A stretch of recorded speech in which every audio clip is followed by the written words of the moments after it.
आपका मेरे चैनल पर एक बार फिर से स्वागत है दोस्तों। चैनल को सबसे पहले लाइक, सब्सक्राइब और शेयर जरूर करें ताकि ये ज़रूरी जानकारी अपने ज़रूरतमंद भाइयों तक पहुँचे जिन्हें बैंक रिकवरी एजेंट्स ने तंग किया हुआ है, परेशान किया हुआ है। उनके काम धंधे अभी है नहीं, फिर भी बैंक वाले पैसे मांग रहे हैं, बार बार तंग कर रहे हैं।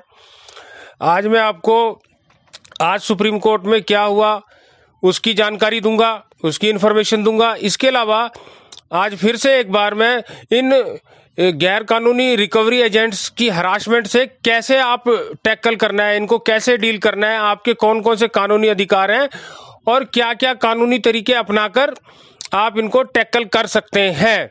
आपको इतना ज़्यादा हरास ये कर रहे हैं, हमें पता लग रहा है, सारा दिन मेरे पास मैसेज आते हैं। तो आप इस वीडियो को ध्यान से देखिए एंड तक, आपको सारी इन्फॉर्मेशन मिल जाएगी सुप्रीम कोर्ट में क्या हुआ और इन इलीगल गैर कानूनी रिकवरी एजेंट से कैसे आपको टैकल करना है। जैसे कि आपको पता ही है, सुप्रीम कोर्ट ने आज के लिए केस को रख लिया था, रिज्यूम कर लिया था।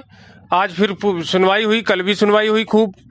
आज श्री कपिल सिब्बल जी ने कहा कि गवर्नमेंट के आंकड़े बताते हैं कि भारत की इकोनॉमी जो है वो अभी नेगेटिव में चल रही है और 10 दिसंबर के बाद अभी भारत की स्थिति और भी ज़्यादा इकोनॉमी की खराब होने वाली है।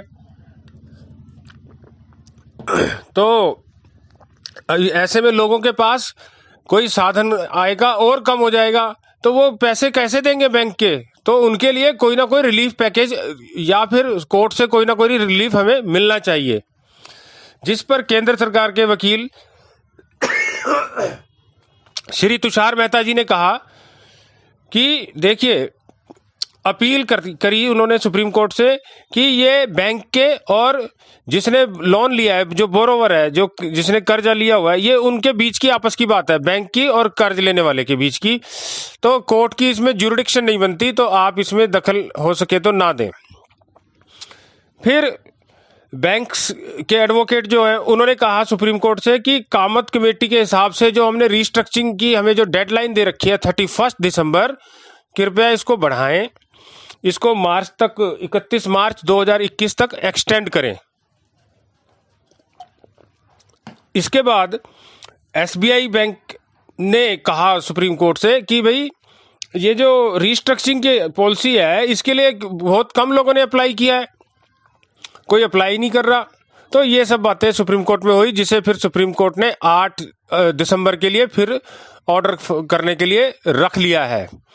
तो दोस्तों देखिए, एसबीआई ने कहा कि रिस्ट्रक्चरिंग के लिए कोई अप्लाई नहीं कर रहा। क्यों नहीं कर रहा? सभी अप्लाई करने की कोशिश कर रहे हैं, ये कर ही नहीं रहे रिस्ट्रक्चरिंग। मैं यूट्यूब के इस माध्यम से, सोशल मीडिया के माध्यम से कोर्ट तक, सरकार तक और जो भी कंसर्न ऑफिसर है उन तक ये अपनी बात पहुंचाना चाहते हैं हम सब आपकी तरफ से कि भाई बैंक रिस्ट्रक्चरिंग दे ही नहीं रहा।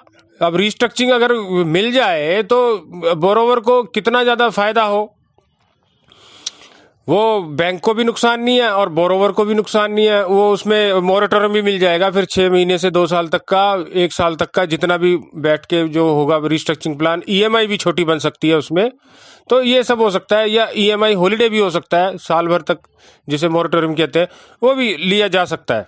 तो अब नेक्स्ट सुनवाई 8 दिसंबर को होगी दोस्तों। लेकिन मैं आपको, क्योंकि मैंने पहले भी कुछ टिप्स बताए थे इन रिकवरी एजेंट से निपटने के लिए, तो काफ़ी लोगों ने उसको यूज़ भी किया, लेकिन उसको यूज़ करते समय कुछ दिक्कत आ रही थी लोगों को। तो थोड़ा सा मैं आज बता रहा हूँ आपको कि भाई इन रिकवरी एजेंट से कैसे निपटना है। देखिए, जब आपने लोन लिया, जो रिकवरी एजेंट होता है वो सबसे पहले बकेट 1 में आपका लोन होता है। बकेट 1 मीन्स आपसे लोन लेने की बहुत ज़्यादा पैसे मिलने की उम्मीद, यानी समझ लो 100% उम्मीद है कि आप पे प्रेशर बनाएंगे तो पैसे मिल जाएंगे। जब आप 3 महीने पैसे देते ही नहीं है तो ये फिर बकेट 2 में जाता है, फिर उसमें काफ़ी महीने लग जाते हैं, फिर बकेट 3 में जाएगा, बकेट 4, 5, ऐसे करके 5 का मतलब कि आप पैसे दोगे ही नहीं, कोई भी उम्मीद ही नहीं है। उसके बाद फिर वो लीगल एक्शन के लिए सोचते हैं, उसमें भी एडवोकेट का नोटिस पहले आता है, तब भी सेटलमेंट आपकी हो जाती है। कोर्ट में भी चला गया तो कोई आपको घबराने की बात नहीं है।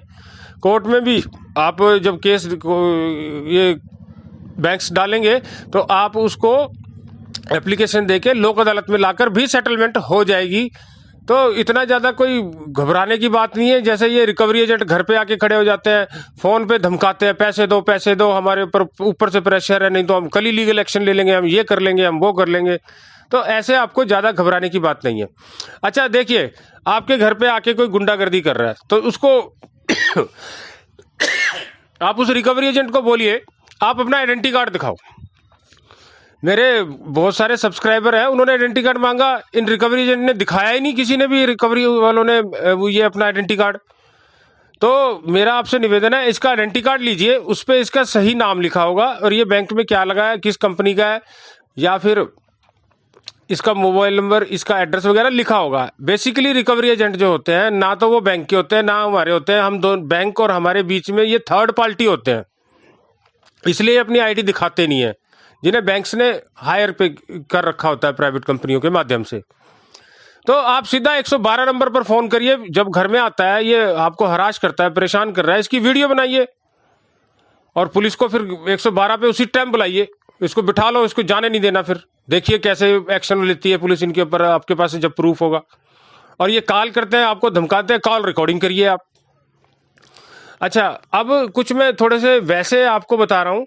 देखिए, आपको कोई जो मैं अभी जो बताऊंगा किसी ऑफिसर का, कभी नोडल ऑफिसर्स का बताऊंगा, बैंक के एमडी चेयरमैन के बारे में बताऊंगा, तो आप ना गूगल से सर्च करके इनका ईमेल एड्रेस आपको मिल जाएगा, तो आप उनको मेल करिए। जैसे कि हर बैंक का एक आरबीआई ने नोडल ऑफिसर अपॉइंट किया होता है, आप उसको कंप्लेंट करिए। नोडल ऑफिसर का आपको गूगल से मिल जाएगा अपने बैंक का। ऐसे ही फिर प्रिंसिपल नोडल ऑफिसर होता है आरबीआई में, उनको कंप्लेंट करिए, ईमेल करिए। आपको ज़्यादा परेशान होने की जरूरत नहीं है। आपने पुलिस कंप्लेंट करिए, ऑनलाइन पुलिस कंप्लेंट करिए। और आपको ज़्यादा इमरजेंसी है तो आप एसएचओ से बात करिए, एरिया के डीएसपी से बात करिए या एसपी साहब से बात करिए, ऐसे बड़े ऑफिसर से बात करिए, वो इमीडिएट एक्शन ले लेते हैं। तो इसके अलावा एक आप जो कॉपी दोगे वो डिस्ट्रिक्ट मजिस्ट्रेट को भी देनी है आपने ईमेल। अब डिस्ट्रिक्ट मजिस्ट्रेट का एड्रेस आपको गूगल से मिल जाएगा। तो इस तरह से आप कर सकते हैं। आरबीआई की वेबसाइट पर भी जाकर कंप्लेंट कर सकते हैं, आप ऑनलाइन कंप्लेंट कर सकते हैं, आप थ्रू ईमेल कर सकते हैं, आप बैंक के वेबसाइट पर जाके चेयरमैन का और बैंक के एमडी की भी कंप्लेंट कर सकते हैं, और पुलिस को भी ईमेल आपके माध्यम से आप कंप्लेंट कर सकते हैं।